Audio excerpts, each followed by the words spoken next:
Just for perspective, what is my duty in case of a war in reserve duty? I'm part of a tank crew, while in my service I was a commander. During my reserve duty, my job is a loader. Basically, there are four jobs in a tank. There's the driver, the gunner, the loader, and the commander. And my job is the loader, and also in our platoon, everyone who is a loader is also a commander. We can switch the commander in some cases. So from there, I had no as fast as possible, and then for a few weeks we did some missions in the north. Now you may ask why the north of Israel, because everything that happened, all of the war with Hamas happens down south. Basically, we have two main threats in Israel, and every war since 1973 has been out of these two threats. It's either Hamas from Gaza or Hezbollah from the north. The difference between Hamas and Hezbollah is that Hezbollah is much scarier. He's much more powerful. He has much more missiles, much more weapons. So while it happened, a lot of our army troops went south and north just to protect the villages. So during these 2 weeks, we stayed in the north. We stayed in an Israeli village that got evacuated, and basically did missions with our tank. We did. We basically kept the village safe there. Luckily, there was nothing too extreme. Like they shot an anti-tank missile pretty close to us, but we didn't get hurt. Part of like one one of one tank from our platoon, our friends, did get hurt from an anti-tank missile. Luckily, everyone is alive. The loader is a really good friend of mine. He got a lot of like how do you say it? Shrapnel? Like pieces of a bomb stuck into him. Like he didn't. He's okay. Just as I was scratching on him, a lot of scars, and the gunner lost his leg during this anti-tank missile. Um, yeah, but we were okay. We kept the base safe, and then they told us that we're heading south. So we had back. Special cars took our tank down the south of Israel, and basically for months, what we did, we prepared our tank with everything we could. Like either we made the tank our home. Basically, we built a lot of stuff inside the tank. We took care of it, all of its problems. Our tanks are new. They got out of like basically out of the factory. They're out of the factory. No one touched them. They are just ready for us. So we prepared our tank. For example, we put. I don't know if you saw this. If you saw pictures of this, but you know how because of the war with Ukraine, now tanks have roofs, like special roofs, in case of a drone attack. So that's something we did. And then before the Israeli forces entered into Gaza, for a few days, basically what we did raids. We entered into Gaza, and every raid has a different mission. Every time it's not only tanks, we work together with tanks and engineering forces, and we're doing different stuff. One thing we did, for example, was I don't know if you heard about it in the news, but during a special army operation, special forces released one hostage Special for military women Yiddish. operation, Harish. So with our tank, we helped Mm-hmm. this operation. We did something else from the side. Another mission we did was we entered inside and we broke a lot of field area when we knew there are a lot of tunnels, terror tunnels, which is really close to the border. And basically, we did it like 3 times until we got in the main invasion into Gaza. Um, like the Israeli forces entered like the strip of Gaza is like one strip and is divided by five different geographical areas. So the Israeli army only entered the top two in the north. All of the citizens, like, everyone who wanted, had the opportunity to evacuate to the south. And basically, we entered into Gaza and we cut it in half. And then we started to head north near the rich villages, near the rich area around the shore. Uh, in the platoon, we are more crews than tanks, so we're doing switches. This is why I'm out right now. I'm waiting for my turn to get in again. For now, I've been inside Gaza twice, every time for a week, and we're switching. The second time, I we left a bit earlier because I got an infection in my butt, so I had to do surgery. So now I'm over a week out of Gaza. And yeah, the situation inside is pretty crazy. Like, no, we talked a lot about war and prepared for war, but nothing can really prepare you. I think the thing that is most eye-catching, the thing that is the most crazy to deal with is just seeing the destruction. Like Gaza is completely destroyed. You see, all of the buildings around us, everything is completely destroyed. Um, and another thing that surprised me is that in the case of Hamas, you don't see the enemy. When you imagine a war, you imagine enemy against enemy, something that you see. But what Hamas is doing is basically hiding inside tunnels, inside hospitals, inside schools, and for this reason, you never see the enemy, which is making it really, really tough for us. The enemy can be everywhere, and they don't have special clothes. Usually, they're wearing IDF clothes, IDF shirts and T-shirts. Um, and another crazy thing they're doing, they're shooting from population. Uh, for example, we didn't do it, but we heard on the radio that the tank in the front is seeing 6 women and children in front of him. So we get a command, okay, don't shoot. In this situation, we're not shooting. If they're getting any closer to you, then shoot to the area to scare them away. And then from this crowd of women and children, there's just someone going out and aiming his gun at the tank, just going out with the tank, with a gun. So in this scenario, we're facing a really hard decision of what to do. In this case, the gun decided to shoot. The tank decided to shoot the army men, and everyone died in this process. Um, we saw with our own eyes a kid just running in the street, have like a bottle of gasoline with him. So we didn't shoot at him, but we shot to the area to scare him away.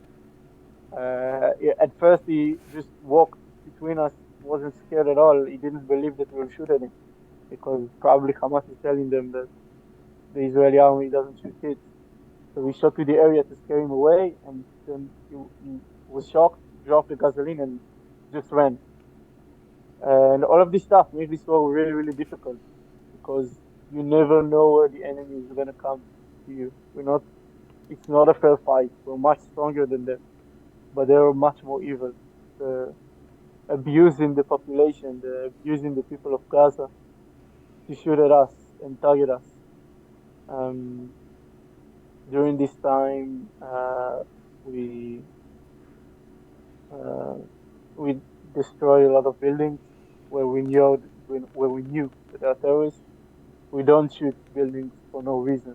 We shoot it only if we find threat. Um, and yeah, and all of this area is pretty crazy. Like I was just about to study, and now I don't know what's going to be with my semester. For now, we're just getting postponed and postponed. And for now, I'm here. I'm in a village in the south of Israel with all of my 10 crew. And basically, we're waiting for our turn to get in. And this war is going to take a while. So we know that we don't know where we're going home. I've been home twice in this situation just for a break and coming back for 24 hours or 48 hours. He's got to be pretty. Yeah, he's a kind of creepy. Like, But um, and yeah, and for now I'm here. One thing that I'm doing to pass the time is speaking with you guys. Um, and yeah, I would love to answer your questions and hear from you. And again, don't be shy. Like, one of the reason I'm doing this is because I have a lot of friends abroad that is dealing with a lot of misinformation about the war, about the situation, and I want to help and share my perspective on it and the things that I'm seeing from inside Gaza and what we're doing. Like I'm not going to. Harish, do you have any I'm going to questions? say the truth, the things I believe, the things that I think. Um, and I would love to hear from you. I have a question about like the aid. I guess like how that's working right now. Okay. Okay. So what's going with the humanitarian aid in Gaza right now is that um, all of the humanitarian aid is in the south of Israel.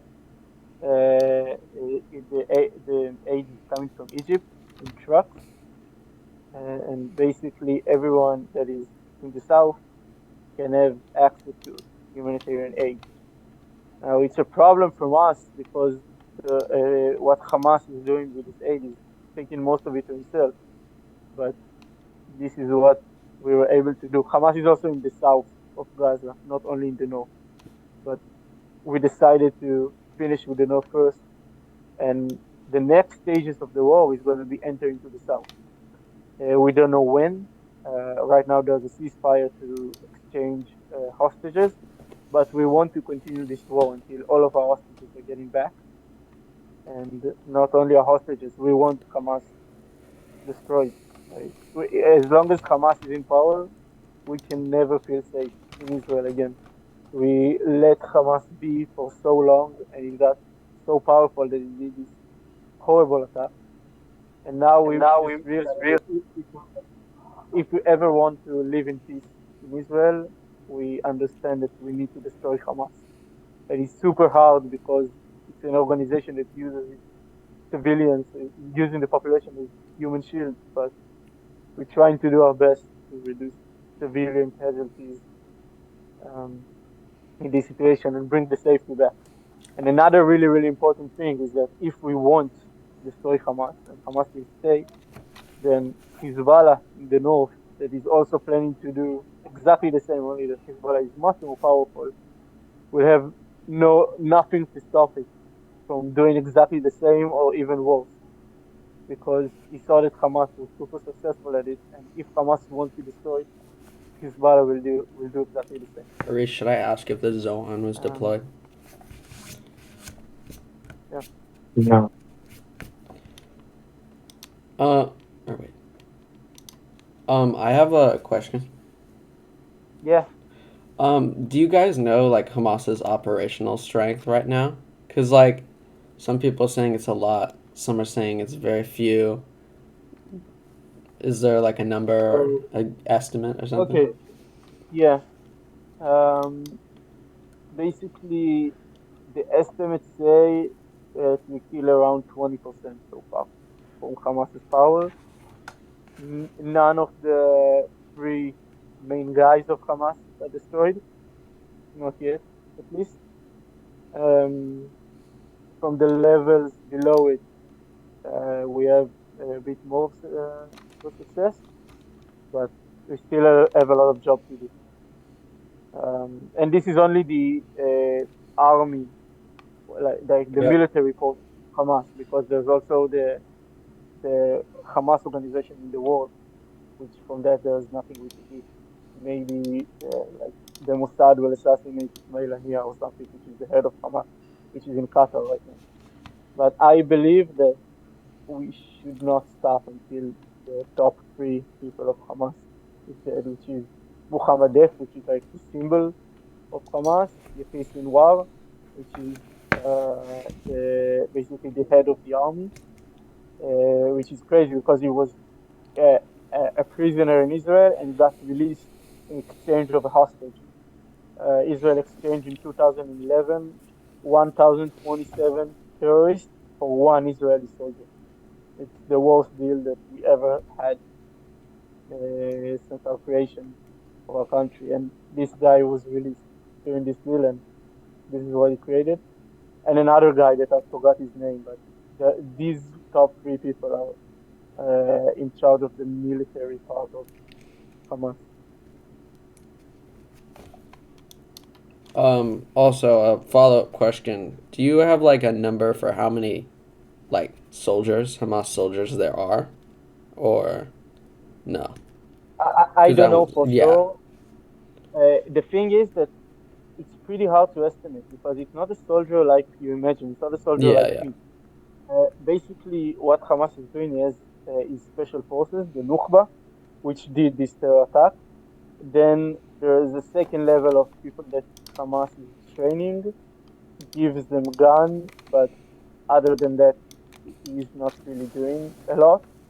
And after that, there's the population. The biggest problem with the organization, with Hamas in general, is that the people support it. I mean, it's not like a terror organization that took Gaza captive. Hamas is in power because the people of Gaza support it. He was elected in three elections in 2005, and since then he's controlling Gaza with no free elections, but with no opposition. There is no opposition to Hamas to this day. Right now, people are starting to be less afraid of Hamas, or they're starting to speak because they're seeing the amount of destruction that we're causing them. But beforehand, Hamas is the people's choice.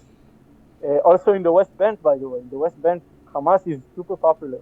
The reason there are no free elections in the West Bank and the Palestinian Authority stays in control in the West Bank is because we, as Israel, are not letting them have free elections. Because if we will give them free elections, Hamas will be in charge. And it's another thing when it's in Gaza, when the Israeli army, before this war, was not in Gaza at all. Gaza for us was completely on its own, a state with fences. We didn't believe that they will enter in. The only thing we suffered from was rockets, which was horrible, but we learned how to live with it. In the West Bank, we have terror attacks all the time. So at least what the Palestinian Authority is doing is it's not openly support terror. They're paying for terrorist families. If you're doing a terror attack, the Palestinian Authority is going to pay money to you and your family for the rest of your life. But they're not openly advocating for terror. So this is the one good thing about them. So this is why Israel keeps them in power. But the Palestinian people hate the Palestinian Authority. It does not support it at all. At all. They support Hamas. And this is a really big problem we're dealing with the Palestinian population because when there are people who are not bearing arms, are not armed, and you don't want to shoot them, but they let they let Hamas terrorists shoot from them and use them as human shields. This is where our problems are starting to happen because in those situations we don't know whether we need to shoot or don't, and it raises the question of what what it means to be innocent. Like if people that is innocent is only people that are not bearing arm, or if you're innocent, if you support Hamas, but and you were happy when hostages were entered into Gaza and paraded on the streets? Are you still innocent? So for now, we try to reduce civilian casualties as much as possible, but it's not easy. And while we will enter into the south, it will be even harder. Thank you. Um, Last question before I kind of lead it off to other people. Is the ground invasion kind of planned somewhat soon, like a full one, or is that currently being held off for now? It started months ago, the ground invasion. We invaded into the north and we almost took care of it completely. There are uh, two areas which are not completely in our control, but basically, like I've been inside. I know it feels like it's our control. There are some places where normal Israeli vehicles are getting in to build a road, and we're starting to build outposts to keep us at least for the time of the war. I don't know what the plan for the future is, but there are areas which are completely by our control. I don't know what's going to happen now after the hostages exchange, but or it's not even a hostages exchange. They're giving us back our hostages, and they're getting back people who try to stab and murder Israelis. It's not fair to call it a hostage exchange because one side, its only problem was that they're Jewish, and another side is try to do terror. But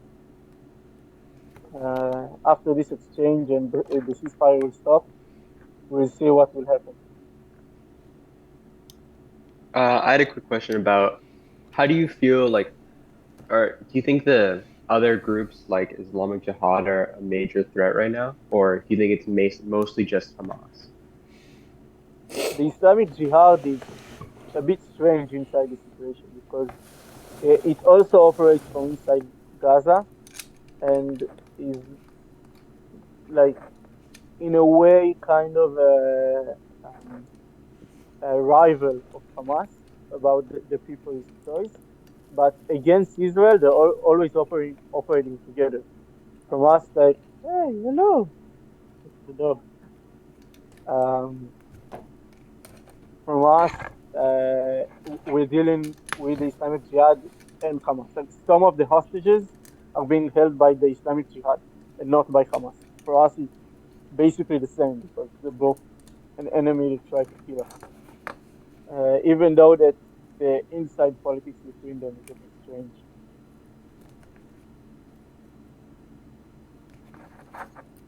Oh, guys, just a warning. So I don't have Zoom Pro, so I only have like limited amount of time on here, so it might kick us off. But just rejoin using the same link, and we can just keep going for that. Okay. Thank you, Julie. Yeah, of course. Sounds good. Thank you. How much time do we have until it will kick us off? Probably like around 30 seconds. It says less than a minute, yeah. Okay, so we can leave and Rejoin. Yeah. Okay, you guys want to do that really quickly? see you again. Bye, guys. What's up, Cody? Hey, Max. Max. Okay. Reach any questions or whatever? You should ask him if the Al Shiva hospital actually has some mass in it, or if they did it just for fun. Well, don't ask him that. That'd be funny. No, it was interesting. It was interesting. Yeah. Okay. So I'm reopening Also, I it. walked past my mother and she heard Hamas and she thinks I'm talking to a Hamas operative now. Oh, is it like Sesov with his Syrian Nazi friend?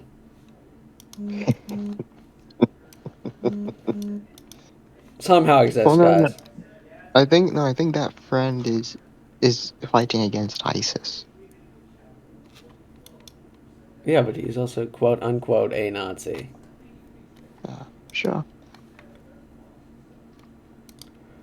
Syriac. Yeah. Here.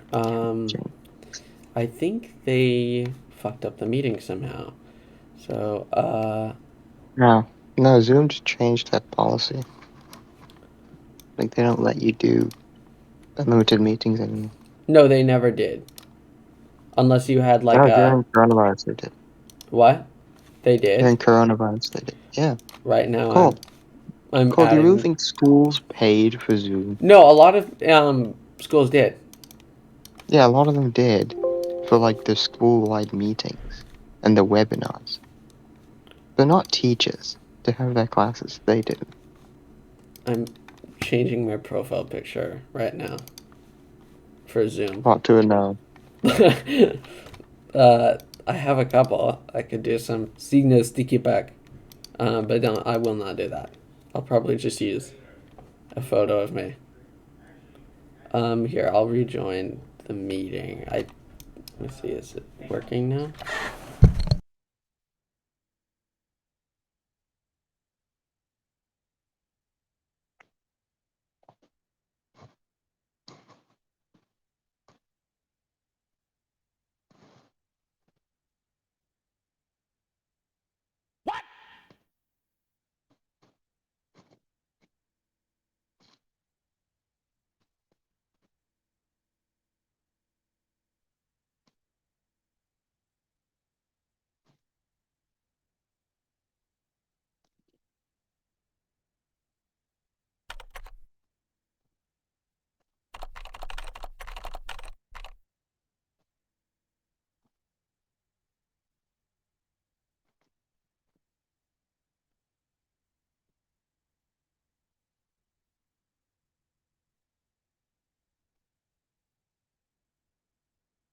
Huh?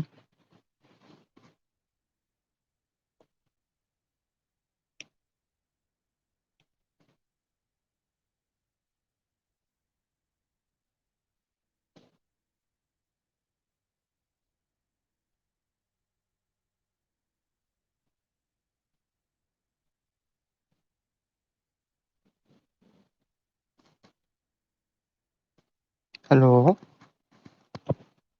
Ooh, sorry. Uh. Yeah, I'm. What do you call it? Just setting my stuff because they didn't have premium, so that someone needs to make another meeting.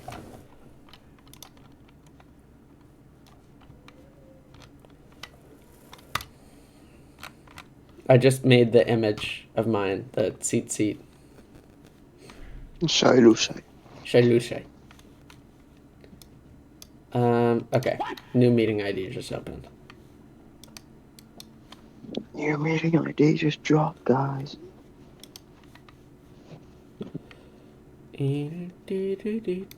Joshua do about love.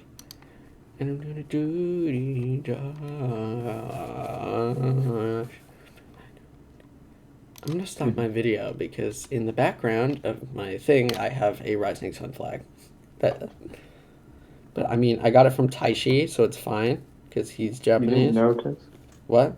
No, I do. It's just like, these people don't know me, so not putting that up. Yeah. Situation. But, hey Max, how are you? At some point, I'll be back. There. I'm doing well, Adon. Sam will be back too. Max will be back too. I actually went Okay, I'm in. last year. I went back in December, back to Israel. Oh, really? Yeah. 2 weeks. Nice.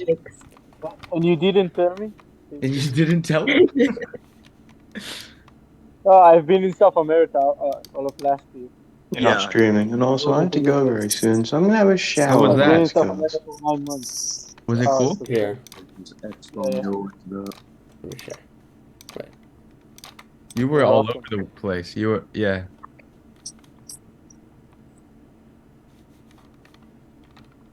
Wow, it was really cool. Fucking hell. Is everyone here? And next time you travel, you could come What to did the you US. say? Oh, Jeff is here. Nice. What did you say, Harish? Well, yeah, soon. There's no visas Yeah, required, Max. yeah, I also have a visa. But, Yeah, either way. right now there's the war, so they kind of need me, so I Yeah, yeah. can't really. Yeah, soon enough you won't need a visa. I hope. I don't think you need a visa. No, I mean, I have a visa, so for me, it's not, it doesn't really matter. So. Visa with a Z. Fuck you. Right, where's Julie? Wait, what's with his Z? We'll wait for Julie, I think.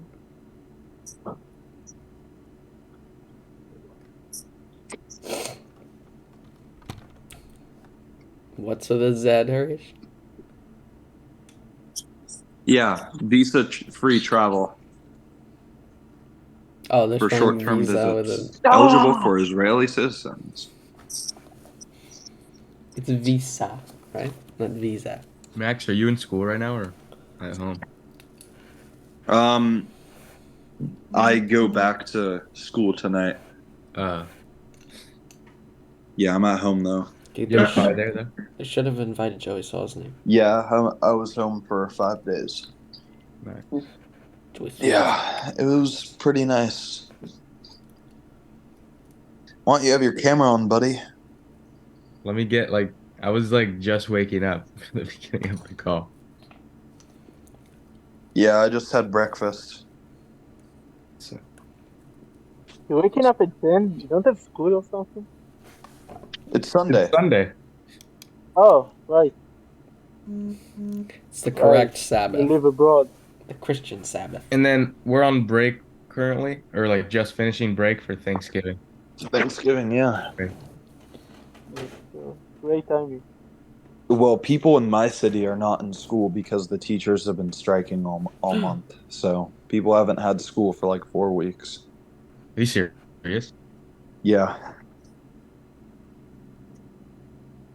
Yeah, and they have to release a statement by tonight if school is returning.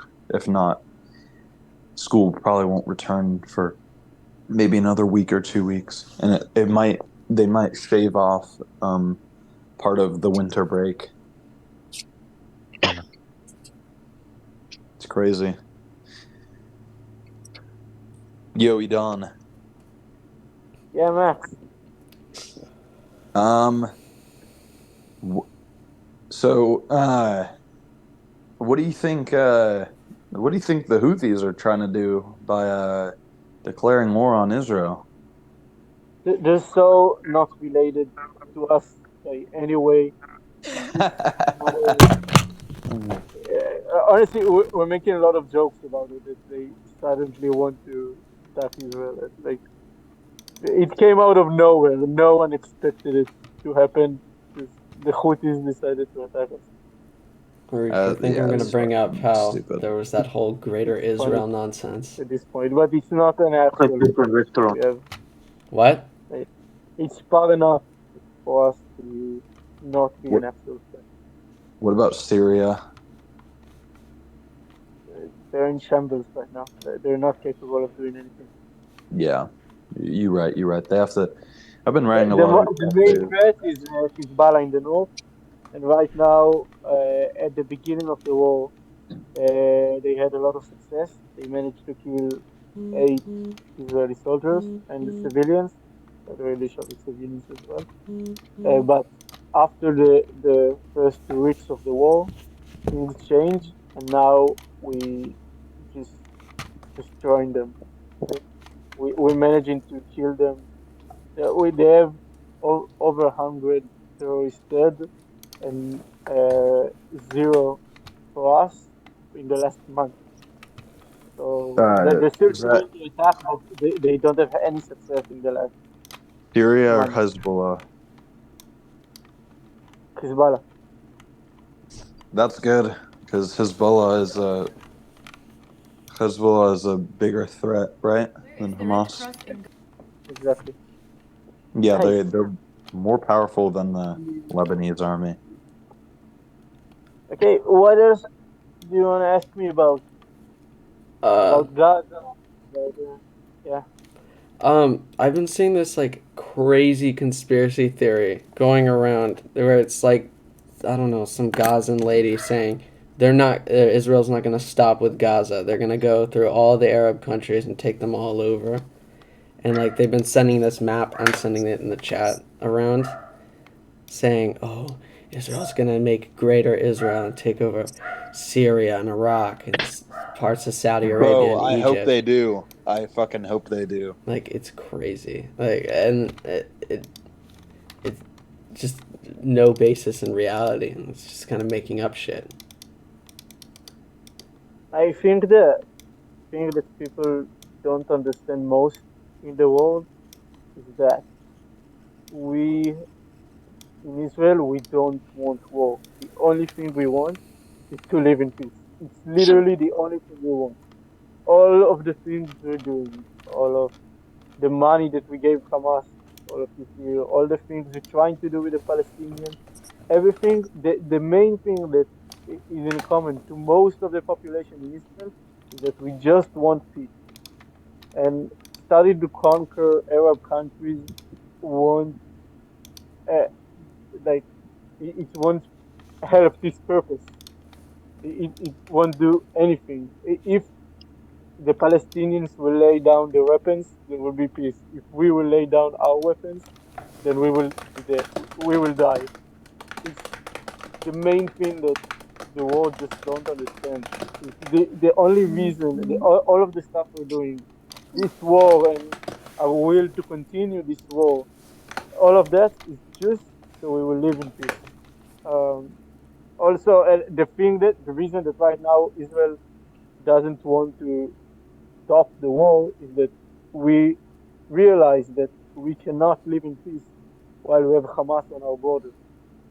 If this organization, even though it is much weaker than Israel, even though that he knew he has no chance against us, uh, after he did what he did, 1,400 dead, 240 hostages, and murder and rape in the most horrible ways you can imagine, we realized if Hamas is not dead completely, we have no chance of living in this land.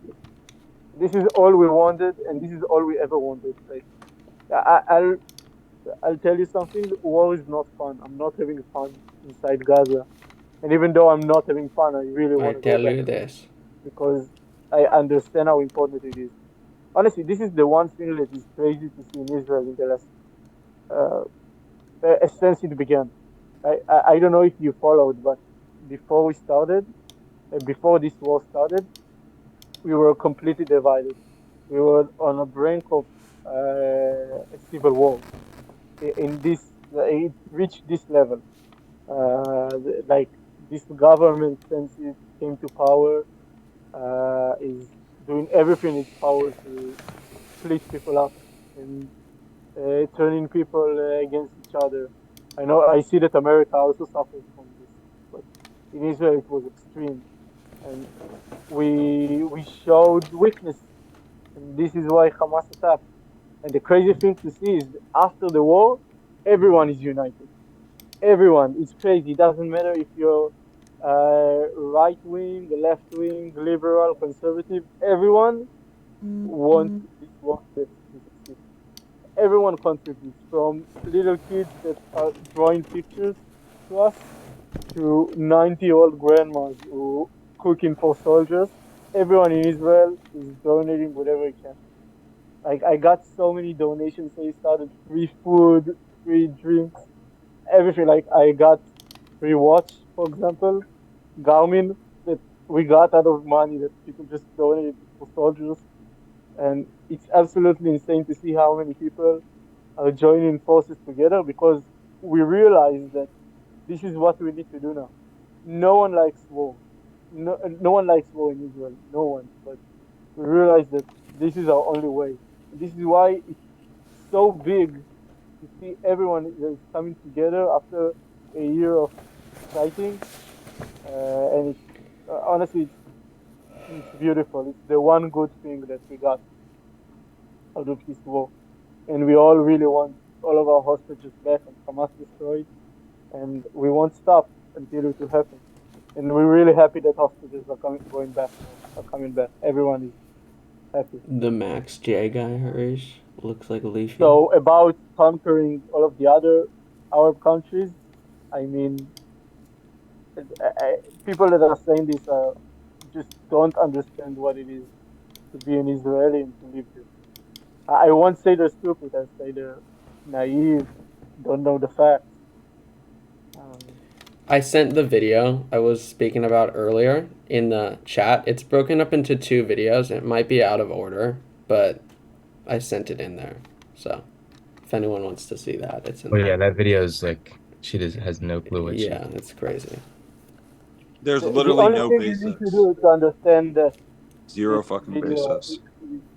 the only And the thing you need to problem do is to there's understand that just so many people that are talking about things that they have absolutely no idea on. They'll see like one Twitter Info post or comes one back TikTok again, Harish. infographic, and they'll start saying like random shit, and it is like just so many people that are doing that. I think the thing that is the most crazy that I see is because the Palestinians managed to tie connections with the liberal world, and all of a sudden people were fighting for queer rights and for Black Lives Matter, and all of these liberal protests all of a sudden support Hamas. And I'm all for Palestinians. I also want the Palestinians to live in peace. Like when they shouting free Palestine, I also want to free Palestine. I also want the Palestinians to live in peace. Everyone in Israel wants the Palestinians to live in peace. We want to free the Palestinian people from Hamas, which is taking them as human shields and doing whatever he wants with them. And even though the Palestinian people support it, we don't we don't hate the Palestinian people. We understand that they're poor. We understand that they live in horrible situation because Hamas put them in this situation. And it's really hard thing to deal with.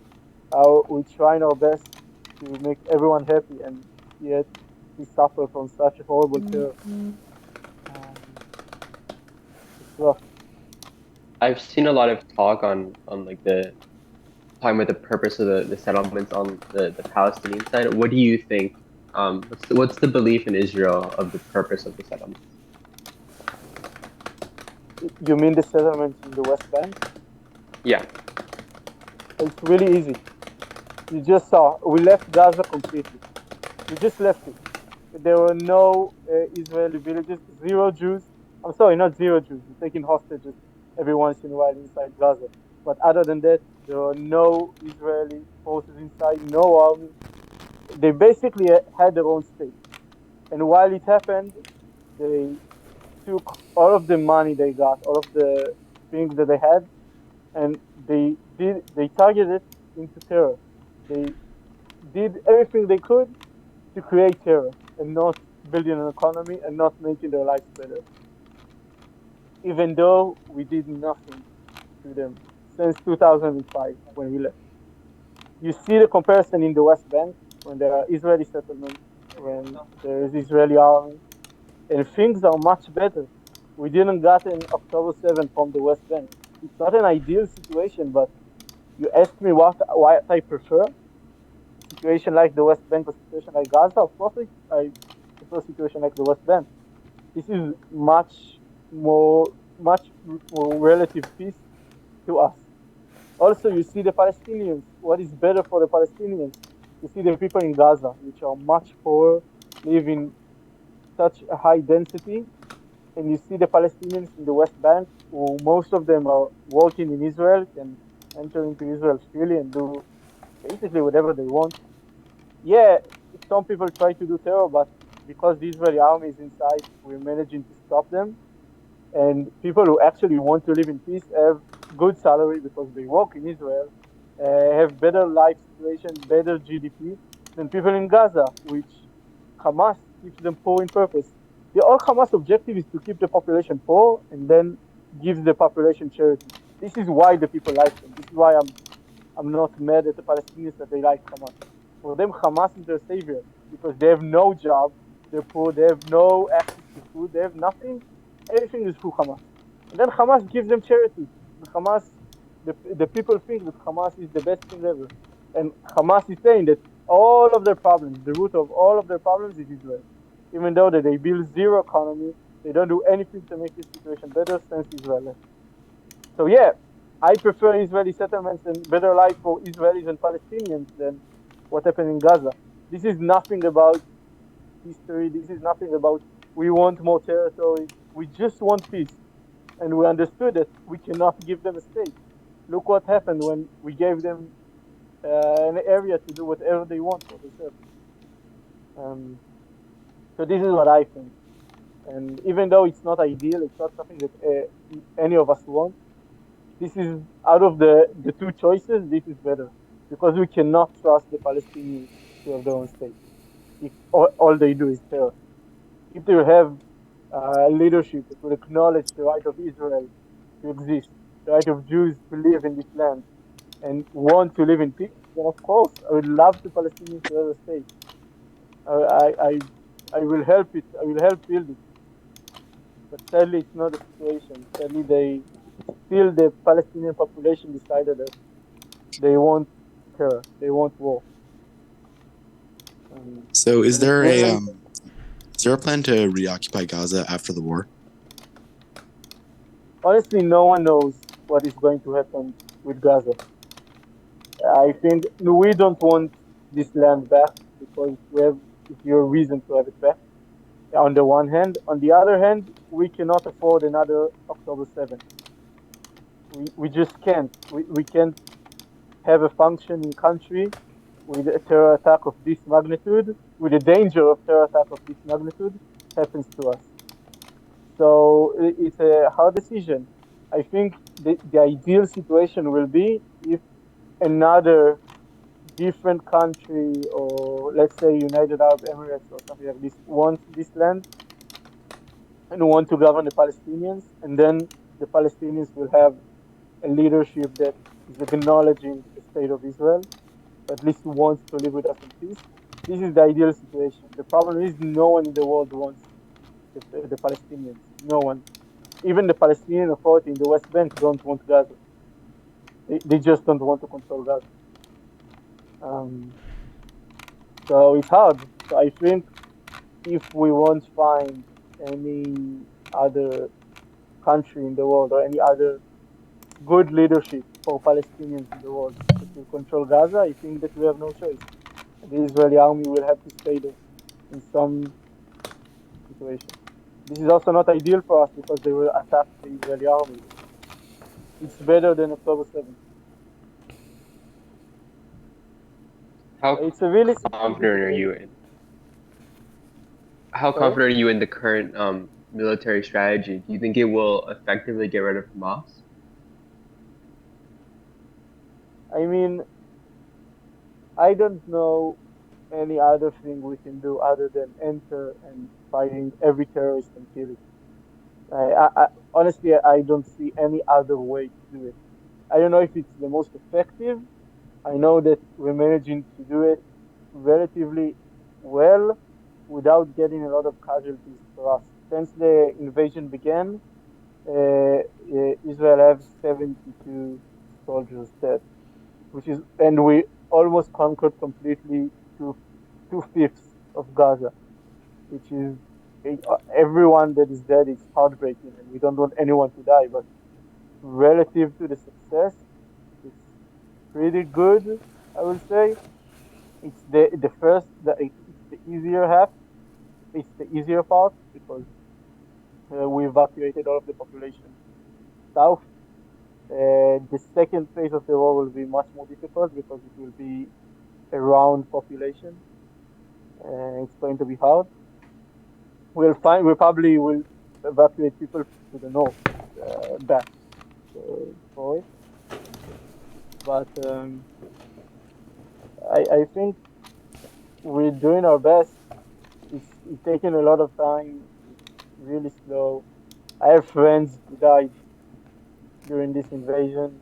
Uh, so to say that I'm thrilled about it, I'm not.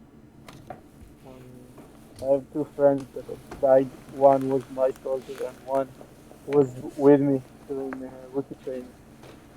And I spoke to their families, and it's heartbreaking. But I think that it's the best we can do in this horrible situation. It's better than doing nothing.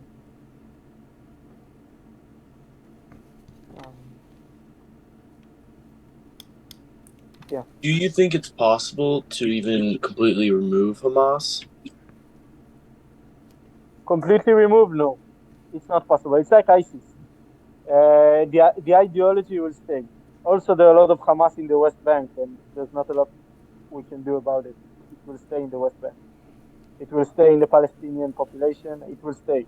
And after the success it had, it's the most success any terror organization had against Israel. And there are a lot of terror organizations going to annihilate them. So even the ideology will, even it will, maybe it will do the opposite. The ideology will grow. But the one thing we can do is for now finding everyone who is responsible for October 7 attack, the heads of Hamas, the current head of Hamas, everyone which is in the top chain of command, and kill all of them, and pressure them enough to release all of our hostages back. Um, it won't create peace, but it will give us at least a few years until another terror organization or Hamas will come back to power, and then we'll have to do it again and again and again until hopefully in the future the Palestinians will have an actual leadership we can work with and we'll have peace. But until then, the path is long. It's the problem with living in the Middle East, filled with crazy Muslims. This is what we need to deal with. You're welcome, Daniel. I have a question. How does it work to get like hostages back? Like, it's not like Hamas doesn't just go and like hand them back to you or something like that. That like you have to Yeah, go in and find exactly. exactly where they are. Basically, Hamas understand that his days are limited because he cannot do anything against our strength. So what he tries to do, he tries to put pressure on the world, basically lie and try to and hope that the protests around the world will have enough pressure on us to stop. And with the hostages, he tries to buy time. So right now, what they're doing every day in the next 4 days, they're releasing 13 hostages. In this way, it buys them more time. And if they release every day 13 hostages, it will give them 3 weeks. We don't know how long it will take, but for now, we're happy because hostages are coming back. And the only reason the hostages got released is that we entered inside and we started to destroy Hamas. So they realized they have to buy more time for them to exist and put pressure. Uh, and I hope it won't work. I hope that after the ceasefire, we will continue to attack Hamas. This is the only way we can get our hostages back and have a chance to live in peace.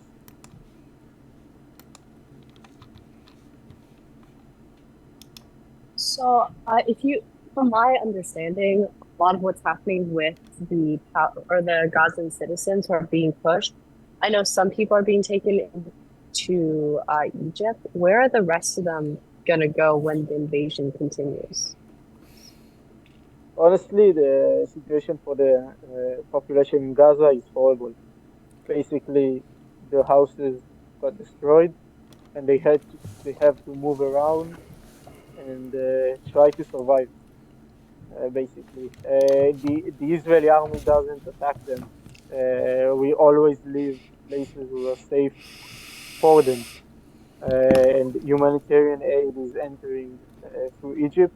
There's food, medicine, everything of this nature, but still, this is not an easy. This is not easy for them. Basically, they had to leave their homes and they have to wander from where the IDF tells them to go to not. At first, when they started to evacuate it south, Hamas literally shot the population who tried to evacuate south, and he tried to prevent them from doing this. He shot his own citizens because they tried to evacuate because he needed the human shield. This is crazy that I'm even saying this. This is a crazy situation that the like the leaders of the Palestinian people are shooting the Palestinian people because they're trying to live. But since we entered, we're keeping what's called the humanitarian hallways, a place where the Palestinians are safe to go.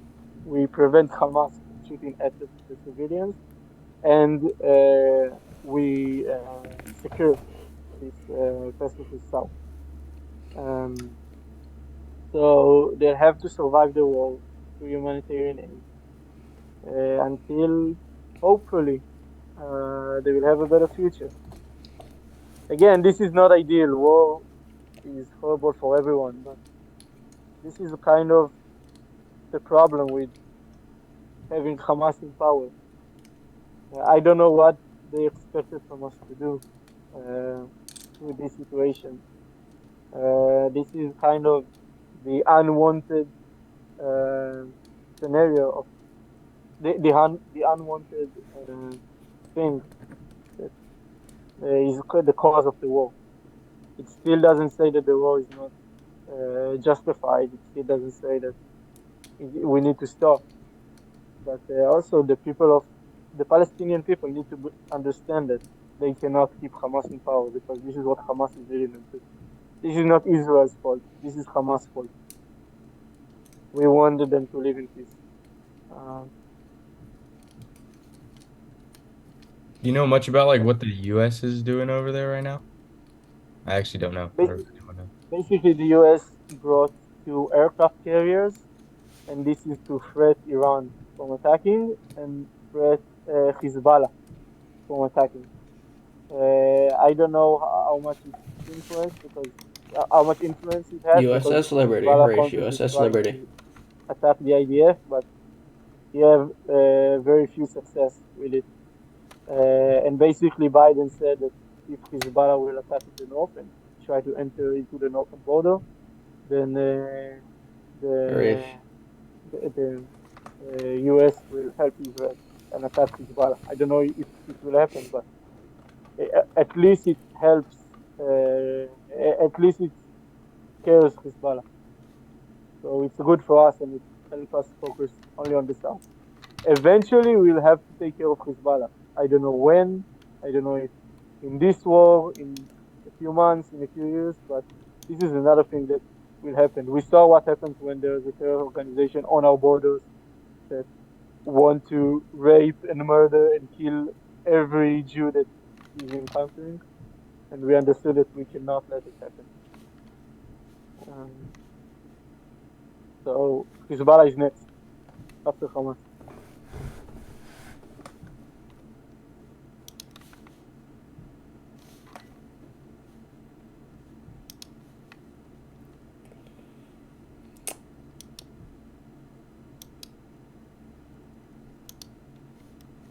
What about you guys?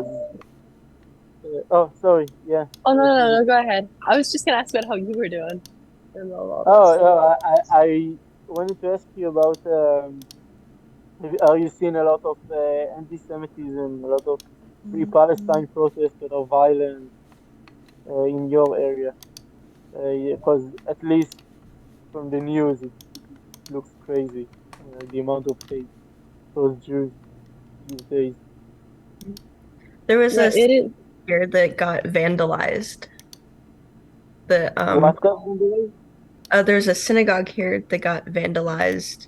The Oh, wow. spray painted and everything. I said, shame on you, Free Palestine. And door windows. Yeah, it's.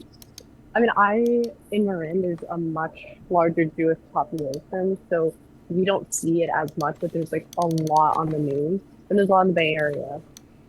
But I mean, I don't know. It's crazy to see because like you'll see cases where there's like a 400% increase in anti-Semitic rhetoric and attacks across the U.S., which is Wow. literally the most you've seen since World War II.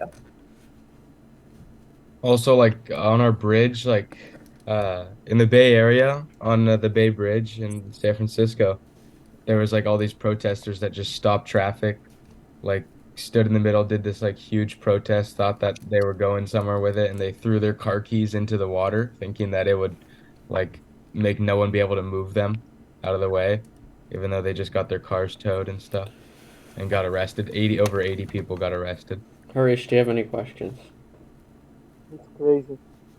And I just don't understand why they're not protesting and advocating not. for like Okay. Arab countries that are actually going Maybe through ask real him genocide. now soon I don't until understand why they're doing it just solely against Israel, which ceasefire. is defending itself. That's the thing. Like, I don't think they know that yet. Arabs are poor If you and think of miserable something, in tell all me. of the Arab countries, much more than the Palestinians. But all of a sudden, when it's Israel, then uh, it's crazy. Israel is literally trying to do everything it can to make Palestinians' lives better. It gives them job in Gaza. We gave them free electricity, free water, literally for free. Just we gave them water to make their lives better because Hamas didn't provide them. And we understand that people that have something to lose, have money, have a family, usually do less terror. So this is like we're not saints. We're doing this just for them to stop doing terror. So we're trying to make their lives better, and yet we get so much criticism, so much unfair criticism, and it's really not fair. Um, like if people, it was literally like a real human rights protest, they should have protested against Hamas, not against Israel. Exactly. So this is so hypocritical from them. Um, And how do you feel really, about, like Netanyahu? What he's doing about everything? you have to go. He has to go. Netanyahu. He's corrupt, and he made it happen. Netanyahu, since he came to power, he gave Hamas money from Qatar for quiet. Like, yeah, they knew that if they're keeping quiet, they're getting money from the Israeli government, from Qatar. So Netanyahu actually made it happen. Like the whole philosophy of keeping Hamas strong and the Palestinian Authority weak. This is something that Netanyahu created, and he did created relative silence for a long time, but then it exploded on us, and this is Netanyahu's fault. And Netanyahu, he's or like super corrupt, and Zelensky. he has What? to go. Just kidding. Like That's not a fair right now, equivalence, like but still. the only thing you could claim to pick Netanyahu is because he's good with the security of Israel, and then we got the worst war that we had since the creation of Israel. So it has to go, and we really hope for another election so he won't get picked. Because right now it came to a situation when almost everyone hates him after this war. For years and years and years, he tried to tear us apart and divide between us, and now where we're all united with this war, we understand that Netanyahu has to go.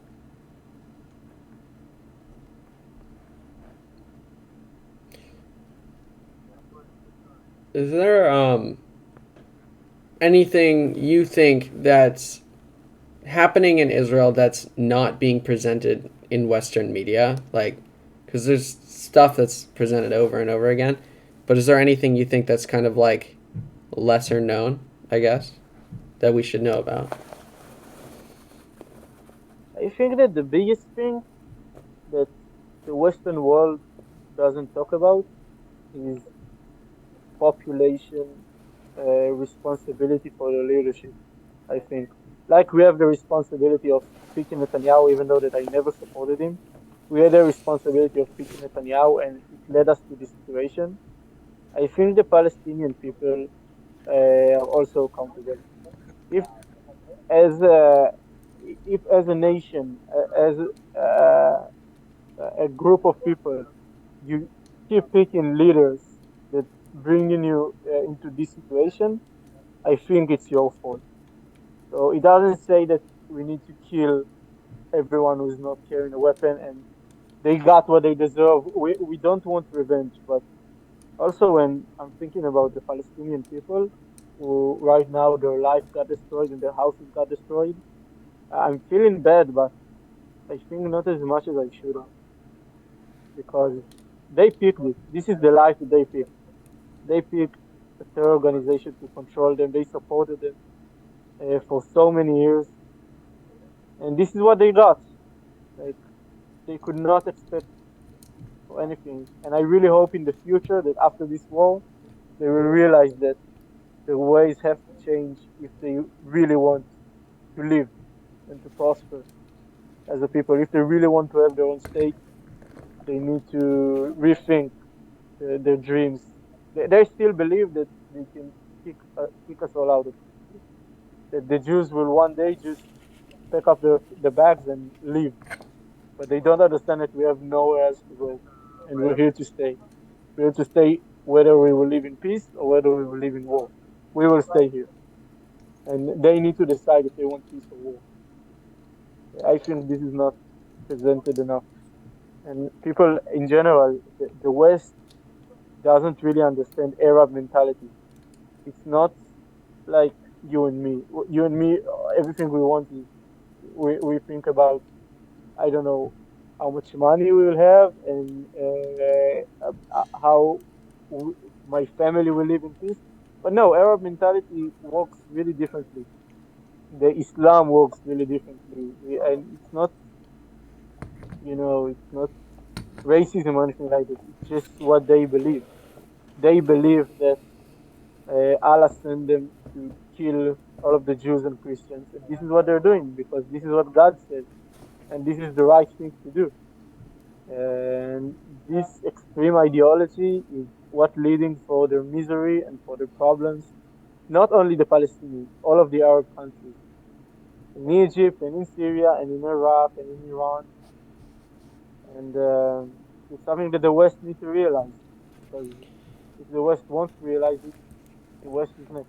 Yeah, I was saying something similar about that. Islam just isn't really compatible with other religions in a single state because it always ends up with a fight, with guerrilla warfare. It's not all of Islam. It's just there are Yeah, a just lot of Islam yeah. I'm speaking more of believe in like in places in India and um, the former areas where Jews were in like Syria.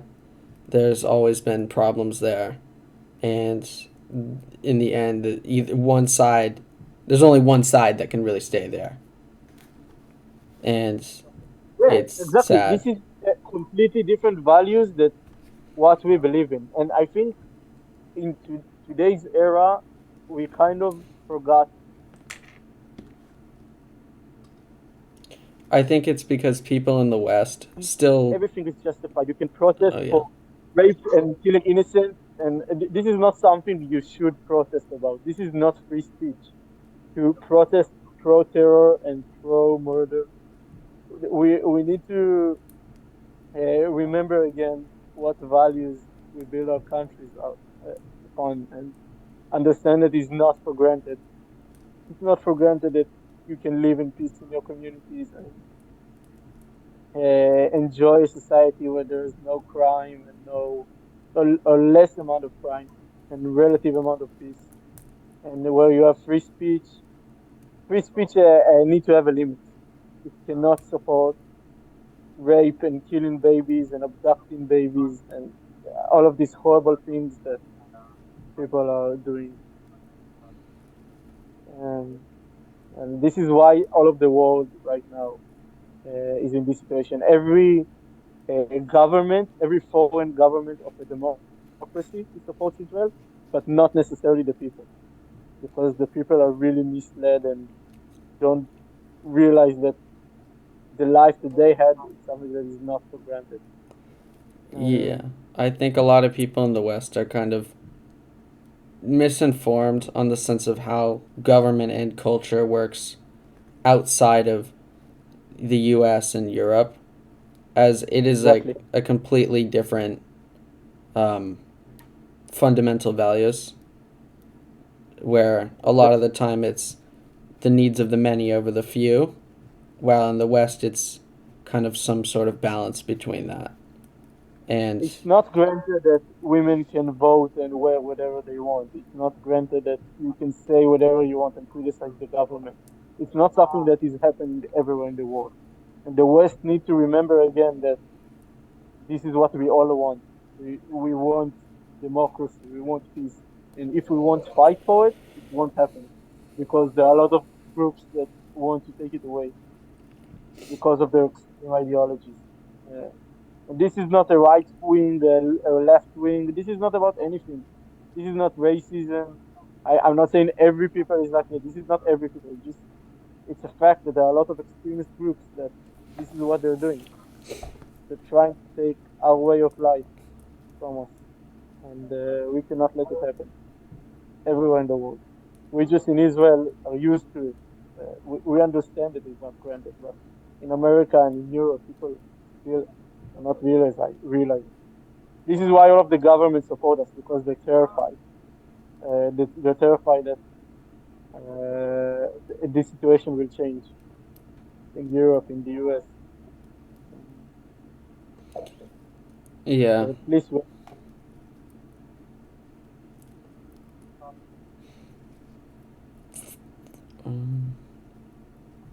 I mean, a lot of the people that I talk to about this issue that are more pro-Palestinian talk a lot about what happened in 1948 and a lot about the Palestinian claim over the land, about the displacement of Palestinian settlers, which is a fair thing to talk about. But I was wondering what you thought about it, since Palestine was never actually a state; it was a British colony, and the whole name was derived from like during the Ottoman Empire, and Jews are actually ethnically cleansed from that land to begin with. So I was wondering what your take on that argument was. yeah, I know this is what the Palestinians are claiming since their creation.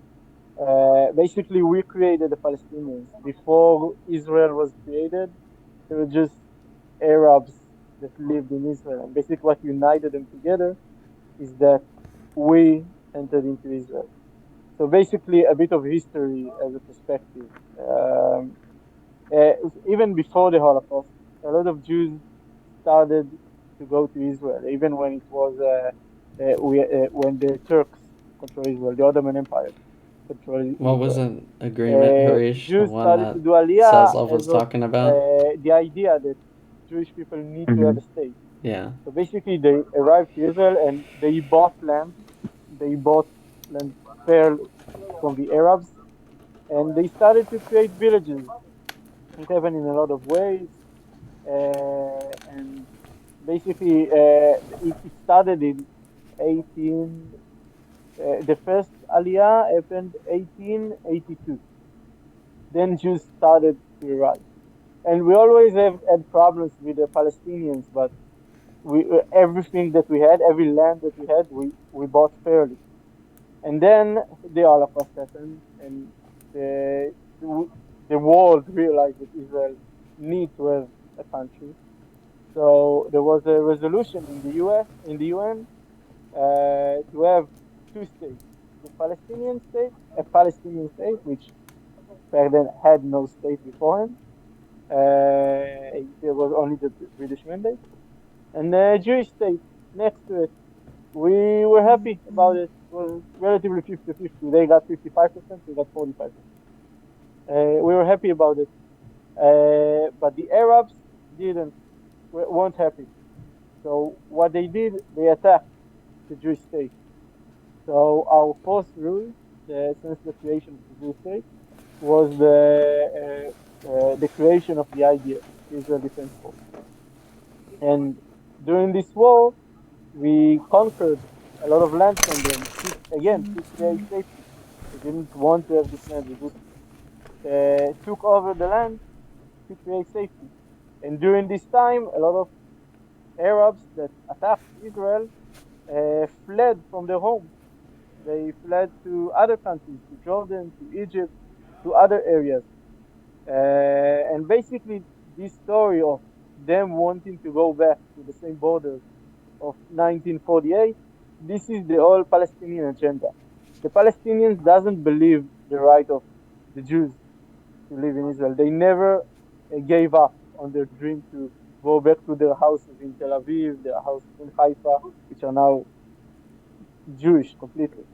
And they believe when they say they want to free Palestine from the river to the sea, they literally mean from the river to the sea, all of the country of Israel. They really believe that the Jews are not going to be there. One day we'll just pack our bags and leave. This is what they believe. This is what they want. Now, honestly, every war that caused population to flee from their homes, it's not nice. But also, it's the question of, do we need to keep the Palestinians accountable for it? They attacked us. We didn't attack anybody. We did everything we can to live in the country that we got fair and square, that we bought, and the world agreed that we can have. So we got our borders, and this is how we build our country. And everything they did since they fled their home in 1948 is to cry about it and to whine about it and to try to do terror against us. What they didn't try to do is they didn't try to have their own state, at least part of Israel, like originally the world agreed on. They didn't accept the state. They never declared a state on any land that they got.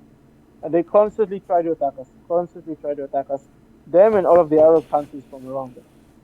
And during all of our wars, we built a strong army and we managed to win in every war.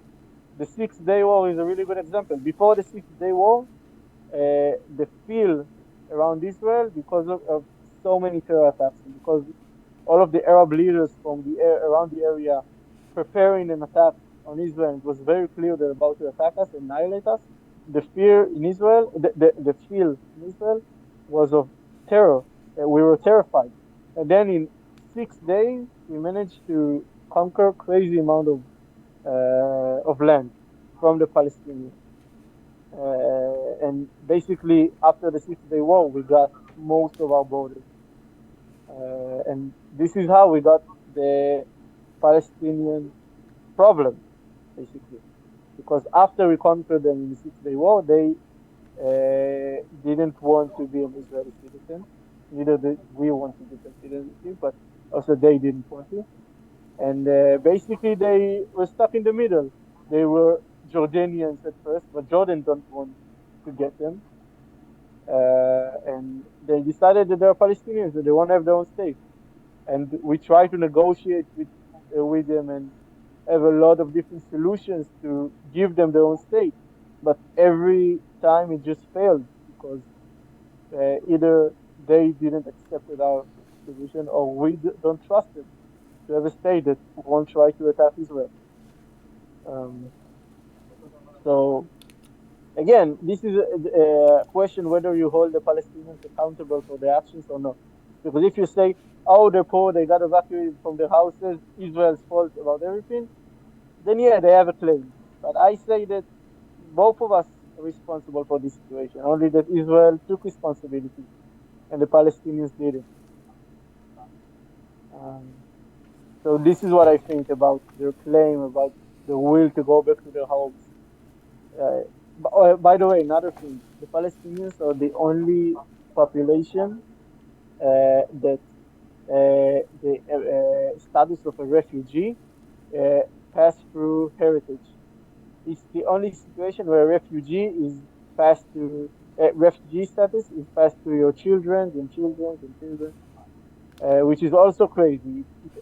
Like there are a lot of refugees around the world, but it's not something that pass through heritage. If you're in a different state, you're in a different state, but not with Palestinians, according to the UN, which is also really hypocritical.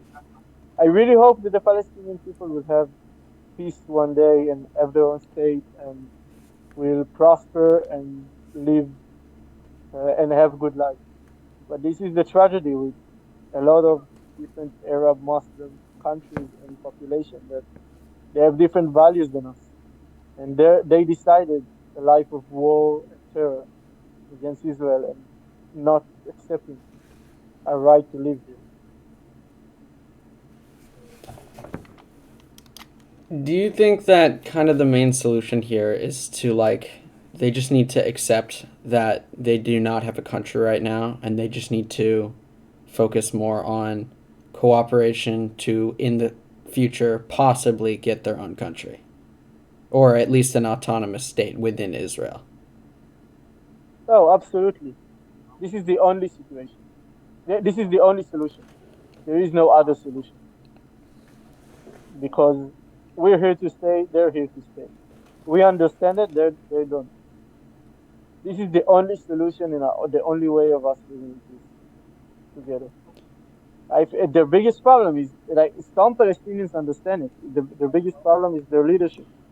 They don't have any leadership that is willing to openly say that, hey, we need to accept the Jewish state and we need to live with them in peace. They have zero leaders, zero groups that are saying it. And it's a bit hard when a lot of people in the world support them and basically support the annihilation of the Jewish state, even if they don't understand it, even if they're very liberal and they sing from the river to the sea. As much as Basically, they say there's that, they're not yeah, going to throw Israel out. they can be pro gay rights, pro women's rights, and still they're pro the annihilation of the state of Israel. So, and it's a bit hard for them to be responsible and grow leadership where a lot of people in the world support them for being poor and miserable.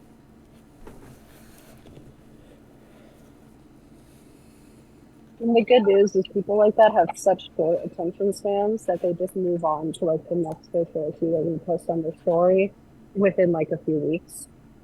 And Yeah. that's like kind of the only good news about that. Yeah, like whatever happened to the Uyghurs, everyone just kind of forgot about them after like what, like a few weeks, and whatever. It's gonna. Yeah, most refugees continue in another country and building better lives. For example, there are a lot of Jews in Arab countries, and they had to flee those Arab countries because after the creation of Israel, they started to annihilate them. So basically, what they did, they either moved to Israel or moved to different countries. They built their lives, and they didn't bitch about it. Like you won't hear a single Jew that want to go back to Egypt, want to go back to Iraq, wanted to go back to Morocco, because even though that they were brutally pushed away with it. Again, I'm not justifying it. I'm just saying that it's kind of how every population in the world works, except the Palestinians.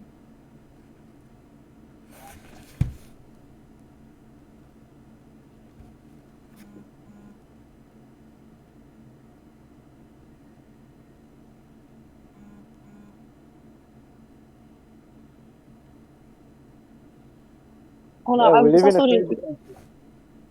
Yeah. Oh, wait, sorry, but I was wondering what we could do here to help. I know it's probably not much, but Um, I mean, I think that there are two wars going on right now. There's the war between Israel and Hamas, which is this war we're gonna win. I'm not worried about it. It's gonna take prices from us. We're gonna have a lot of people dead, but we're gonna win. I'm not worried. And then there's the war in the world, which is not even about Israel. It is kind of about what we talked about democratic values, about human rights. And in this war, this is a war that all of us, I'll take it like all of us had having to deal with. And in this war, like we cannot help much, but you can help a lot. It's either on social media trying to explain the situation, try to starting to fight for our values, that what we believe, that we support gay rights, we support women's rights, and we support democracy against a terror and jihadistic groups that try to take it away. And I don't know what you can do in this war, but this war is going on right now, and it looks like we're losing, at least on social media, and at least with the protests, at least with everything. This is something that all of us need to do to try to win it, to try to explain people, and try to make people understand that terror is not an excuse. You cannot rape, kidnap, and do everything that they did, no matter how much they want a Palestinian state or I don't know what. It is unexcusable, and sometimes you just need to go to war. This is a just war.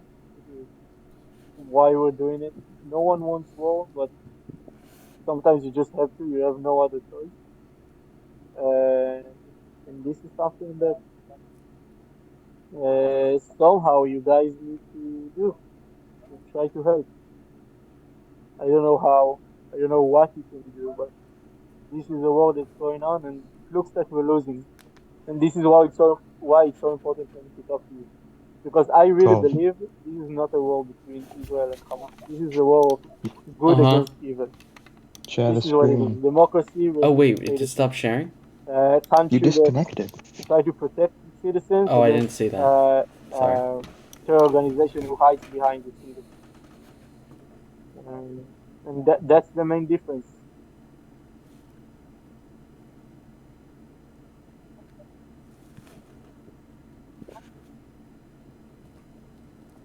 Harish. What do you think? I mean, what do you think about like people comparing this to like the Iraq War, where I think yeah, it's pretty similar to the war against ISIS. I yeah, think it's pretty similar. The only difference is that right now we're the attackers and not the US. When the US did it, no one complained in the world, but right now everyone is complaining because it's us. People need to understand that this is exactly the same. It's crazy how only 10 years ago it was so obvious that you need to fight ISIS. Everyone agreed upon it. Now no, people are not agreeing. You need to understand Hamas and ISIS are not different. In many ways, Hamas is worse than ISIS. This is just the same. They want the same. They're acting the same. Okay, that's a little They're too in far. the same atrocities. Hamas is not Literally worse the than same. ISIS. Well, they're both Only terrorist. they're Palestinian. The terrorist organization, they're targeting innocents. Yep. They're doing horrible stuff. Honestly, I'm not encouraging you to see the videos of what they did, but it's absolutely horrible. Hamas is literally ISIS in every way. Only ISIS against Jews. So somehow it's okay. So in many eyes in the world. But it's crazy how much things change in 10 years in the world. All of a sudden, it's not really clear what is good and what is not.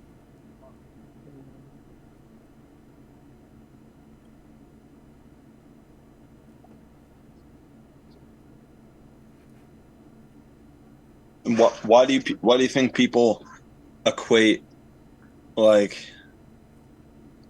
the deaths that Hamas caused and the deaths that the IDF has caused and like the why do you think people equate the hostages with the like terrorist prisoners? Why the world supports them Yeah, so much? they're saying yeah the like Okay, so Sky it News for varies yeah into two. There's the Muslim world, and the Muslim world adopted the Palestinian narrative, and the Muslim world is a lot of people. It's a bigger amount of people than Jews in the world. So only hearing the Muslim world saying all of this, it doesn't matter that it's lies or it's messed up in our eyes. This is much stronger voice than our voice. And then you add to it a lot of groups with really good intentions, like Black Lives Matter, like gay rights activists, and a lot of different groups that are being misled and really believe that like they're fighting for their rights, they're fighting for the Palestinians, and it's the same. It's a story of a struggle. It's a story of we're white, they're brown, we're rich, they're poor, and this is all they need. They don't need the historical context. They don't need anything else. And then you get a lot of people that are protesting, and a lot of people making a lot of noise, and taking a lot of people with them. And honestly, that's enough. Uh, just you take liberal groups, which again are great people and fighting for great causes, but just really being misled. And you're taking the Muslim world, and then you take all of the crazy right wing ideologies, the anti-Semitic groups, and you have a lot of people in the world. Um, and you just need to scream louder than them and take all of the people that believe in human rights, that believe in democracy, to try to support us in our war.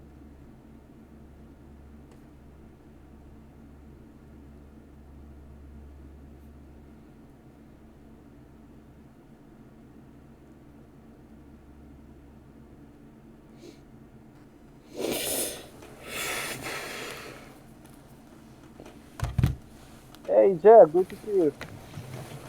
I haven't seen you join.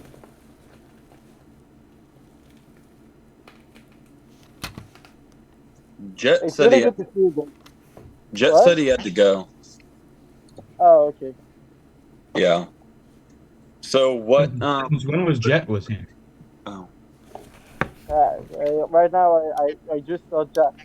Uh, Oh, I said him. never mind. yeah. That was like earlier. What part of the army are you in? I'm part of the tank unit, basically, right now. So basically, you got your old job back. My old job, because I used to be a commander, and right now I'm just a loader. We have our tank, and every time we're doing a different mission.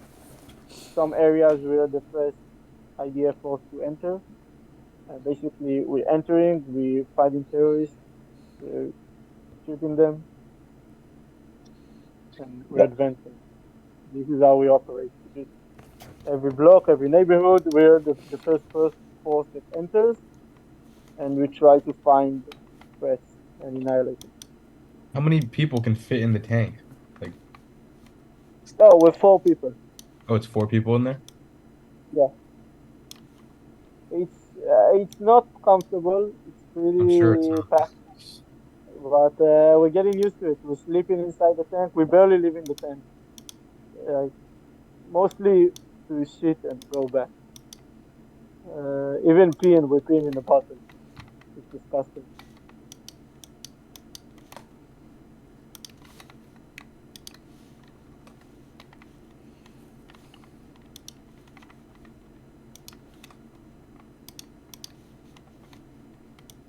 So, you're in like a Merkava tank, right? Something like that. Where are Yeah, you?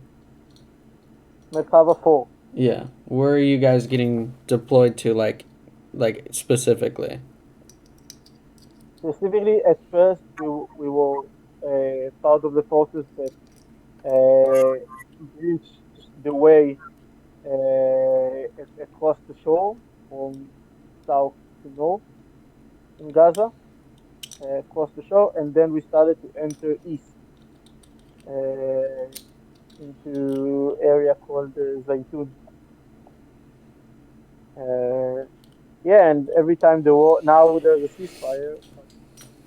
Basically, there are a lot of forces inside, a lot of different groups, and eventually the goal is to conquer the north, fighting all of the terror tunnels that they have, and they have a lot of tunnels, crazy amount of tunnels, and trying to find all of the Hamas members that stay there, which is not a lot. Most of them fled south, but they're doing a pretty good job. The estimates say we killed around 5,000 terrorists so far, which is a good amount. Um, this is more or less, and they are saying that this is around 20%. Again, I'm not sure about the numbers, but this is slow progress, but we're getting there. You The, know, the main obstacle is the tunnel. Like, this is the most difficult part. is my microphone on? Yeah. Hey, Okay, Jeff. awesome. Um, I thought your military service was over. Yeah, it was over, but we have two types of services in Israel. We have our mandatory service, which is 2 years and 8 months, and this is what everyone needs to do. like boys 2 years and 8 months, girls 2 years. And then we have our reserve duty. Our reserve duty is something that is verified. Like not everyone is doing reserve duty. It's where they put you. And basically, a reserve duty, this is in times of war. For example, my reserve duty is I need to practice every year for 1 week. That's it. And in case of war, I'm 10th loaded. This is my job. Um, and there's a war, so I'm in the army. Now I'm in the army for 45 days, I think, or 49. I would check. And this is much nicer because you have much better conditions, living conditions. And for this service, you're actually getting paid, not like your usual service where you're basically a slave. Yeah. Wait, so all Yeah. of your friends are in it with you, I assume. A lot of people Not that you know. really, not really, because they're putting everyone where they need them. Oh, okay. Most of my friends are not doing reserve duty, but they put me in reserve duty. I don't know why. So, but Oh, and then I was right now I'm with their friends. and then I met them. I'll have to go now. I was Okay, I'll see wondering, you later. like, Bye. I don't know if you would Bye. know where they would be, but those three Israeli boys that we met, that we spent a week with, I assume some of them are 18. Are they like they might be in the IDF? No, Not yet. No, They they're still, not. they're They're still not in their serving yet. senior year. they're not. In the end of the year, they're gonna serve. Oh, okay. Once they finish high school, Yeah, exactly. uh When they finish high school, they're joining the yeah. IDF. Okay. How's Shahar Noah? I know Noah is also in reserve duty. She's not entering into Gaza. She's doing something in the Air Force. And Shachar, I'm not sure. I'm not sure what he's doing.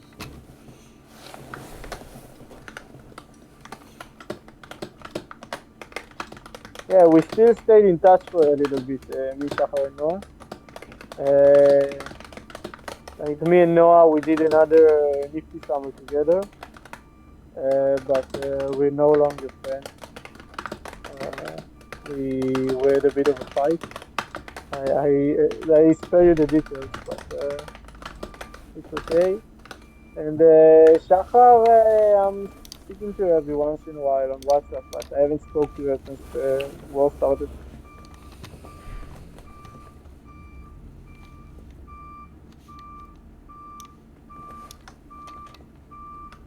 Yeah, you're welcome, Ryan. Good to see you.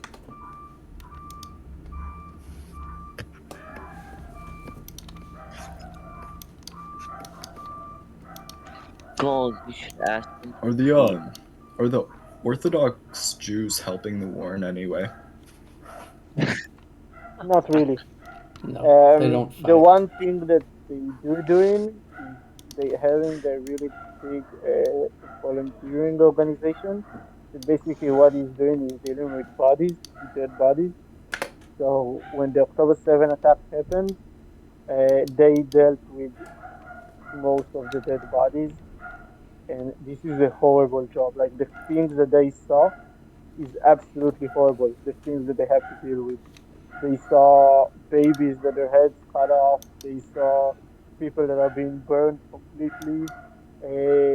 Pregnant women that they cut their belly and put the baby out. Like things that are That's absolutely mine. horrible, and they had to deal with it. So this Yeah. is a ultra orthodox organization that is doing it, and they're doing an incredible job. But other than this organization, they're not helping much. There are very few enlisting into the army.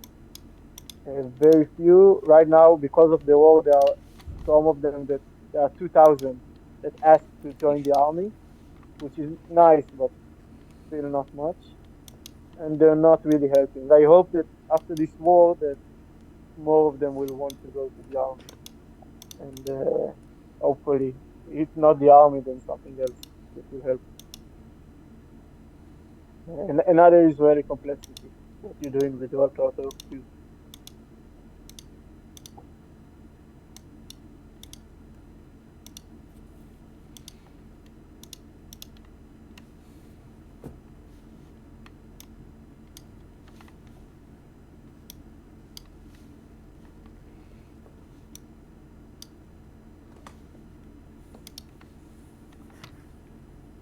That's some scary stuff. Yeah, it's not easy. I can tell you, my family is really scared for me because you're always hearing about people that are dying in the war, and they know that I'm from the forces that are entering first. So usually these forces are getting hurt, but the tank is relatively safe. I mean, it's really hard for them to hit a tank. They have very few anti-tank weapons, and we're really professional, so I'm not worried. I'm sure that we can beat them. But Famous last still, words. my family is really worried. My mom is really worried. Uh, but I think we're doing good. We're a great crew. We're very professional. We're trying to do our best and not taking any unnecessary risks. Jack, And should I? I'm sure that everything will be okay. I'm confident in our capabilities, and I really hope it will end soon, but after we reach all of our goals I and wonder how everything, Anis is. What? Anis, Anis has different idea about this whole thing, maybe. But That's a great question. I don't know Nah, what I need. I've talked to him a bit. I have him Yeah, on social media. Yeah. well, I completely forgot about Anis, you know? Completely forgot about it. Oh yeah, what do you What was think that, all the? Max? You've been Oh, talking to him? Ellery and Aaliyah, He's cutting out. right? Yeah, it's me, Aaliyah, and Harper. Oh, hey, Hopper. Good to see you girls. The Hi, squad.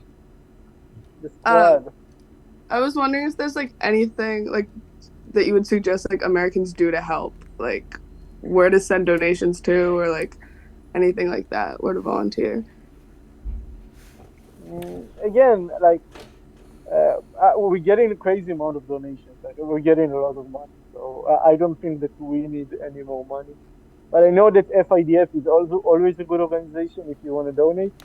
But I don't know if donating money is the best way. I think the best thing you can do is just try to help us explain ourselves and trying to make the world a better place.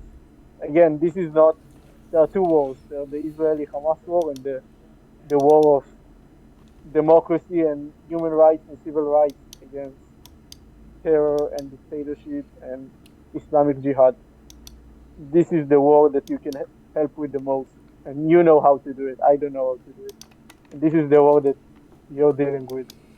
We will win our war, but this war, uh, this is on all of us.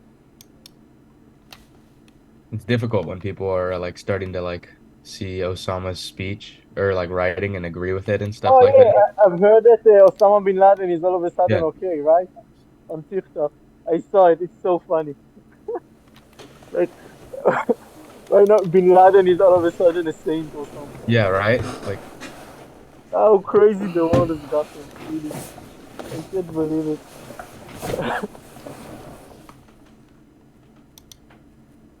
um, going back to what did you talk to Anis about? Did you talk to him about like the war? Nah, I just asked him how he's doing, Uh, and yeah, he said his family is all right, and I think he said something about I hope Israel eliminates the threat or something like that. you serious? You said that? It's, yeah, I that's mean, great. I dude, support them. When By the way, retiring. that's awesome. In this war, Israeli Arabs, it's the first war against Palestinians that the Israeli Arabs support. There is 70% support of Israeli Arabs in this war, and this is absolutely crazy. This is nothing that never happened before in Israel, that Israeli Arabs support us to this magnitude, which is insane. It just shows how justified this war is.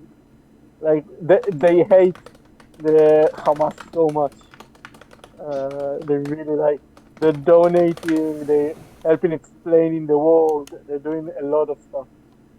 This is really heartwarming, and honestly, it gives us a lot of hope that we can live here in peace. Because technically, there's no difference between Israeli Arabs and Palestinians. The only difference is that Israeli Arabs got an Israeli citizenship and Palestinians didn't. But right now, like you see, either from Israeli Arabs in politics or a lot of different groups that actually support Israel, and that's insane. It never happened, and we're really happy about it. Also, Anis is an Arab, an Israeli Arab, and if he supports us, then it's awesome. You saw how scary he looks. He's Jordanian, I believe, too, right? Yeah, originally. Yeah, it makes sense. Guys, I forgot about it, but apparently I have another Zoom call with friends from Birthright. Okay. Uh, so I need to go, but it was so good to hear from you. It was great You're talking to always you. welcome It was to great ask. talking to you, Edon. Thank you very Great much. talking Thank to you you, so much, Edon. Edon. Thank you. Thank you. Yeah, Thanks, thank you Honestly, so Edon. much. Thank you, Adon. Thank you. No, we Nice love you. meeting you. you can always reach out to me and ask me whatever you want. If I'm not in Gaza, I'm free and I will answer you. Talk soon, buddy. I'm happy to speak with you, and I hope we should do more like this in the future, not only about the war, just to catch up. Yeah. Yeah, that'd be great. Bro, inshallah, I'll come to Israel next summer. Inshallah. Ah! Okay, guys. Great. Stay safe. Take care of yourself. I'll be back And there. we'll speak again. Julie, thank you for organizing this. It Oh was yeah, great. of course. Thank you, Charlie. Thank you for talking to us. Yeah, of course. Thanks, Joe. Great. Bye, guys. Bye, Don. See you later, Don. Thank you very much. Yeah. Alright. Gesund. Guess that's it. Okay. I'll edit this down now. How much time is it? Yep. Okay.